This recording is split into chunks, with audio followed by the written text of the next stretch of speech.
Здравствуйте. Сейчас эфир нашего телеканала продолжит брифинг главы Якутии. Айсан Николаев расскажет об эпидобстановке в регионе на 11 часов дня, 8 июня. Айсан Сергеевич, здравствуйте. О текущей эпидемиологической ситуации в нашей республике. Доброе утро. Ситуация у нас остается по-прежнему такой же стабильно напряженной, как и в предыдущие дни. За прошедшие сутки у нас зафиксировано 80 новых случаев. Всего по республике 2611 стало с начала коронавирусной инфекции. Из этих 80 69 это город Якутск. И по 4 случая это Алданский, Меган-Кангаласский районы. Здесь надо сказать, что по городу Якутску мы последнюю неделю видим стабилизацию в районе 70 человек, заболевших каждые сутки, не более. Вот это обнадеживает. Вместе с тем хочу сказать, что многие решили, что вот только закрытие магазинов на выходные дни, остановка общественного транспорта – это только и решает вопрос. Но, к сожалению, еще раз хочу сказать, что ситуация еще далека до стабилизации по Якутску. Соответственно, и масочный режим, и ограничения по социальной дистанции надо соблюдать везде, не только в магазинах или в общественном транспорте.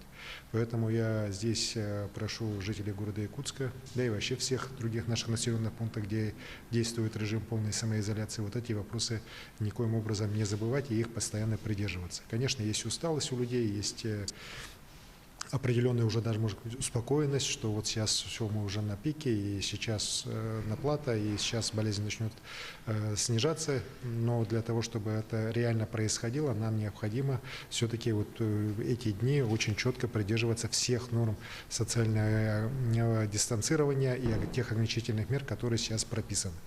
При этом хочу сказать, что у нас, к сожалению, достаточно большое количество людей в тяжелом состоянии, 22 человека по республике, из них 2 на аппаратах искусственной вентиляции легких, и, к сожалению, у нас еще вот за последние сутки 1 летальный случай. Вот. И всего их у нас уже 15 окончательно подтвержденных случаев смерти людей от коронавирусной инфекции. К сожалению, практически все они – это наше старшее поколение, людям, которым за 65 лет с разными сопутствующими хроническими заболеваниями.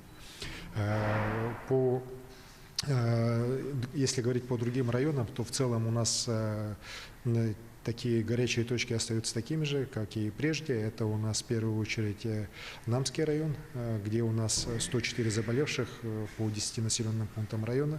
Это у нас Меган-Кангаласский район, Алданский, где подавляющее большинство заболевших. Это работники промышленных предприятий, работающие вахтовым образом. Вот. Но по всем ним принимаются меры оперативными штабами на местах, лечение идет нормально. Мы уверены, что эти очаги тоже в ближайшее время уже начнут локализовываться и показывать уже снижение количества заболевших. В целом, еще раз хочу сказать, что всем надо вот эти дни очень четко соблюдать все меры ограничительного характера. По Российской Федерации у нас ситуация сейчас неплохая. Мы видим, что количество заболевших у нас в республике стабильно, и сейчас коэффициент распространения инфекции, который должен быть меньше единицы, у нас в республике 0,8.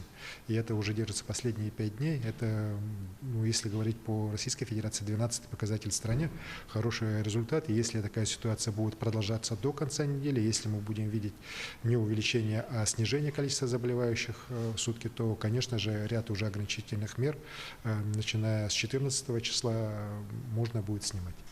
Спасибо. Спасибо большое. Это был брифинг главы Якутии с информацией об эпидобстановке в регионе и стране на 11 часов дня 8 июня. Оставайтесь с нами.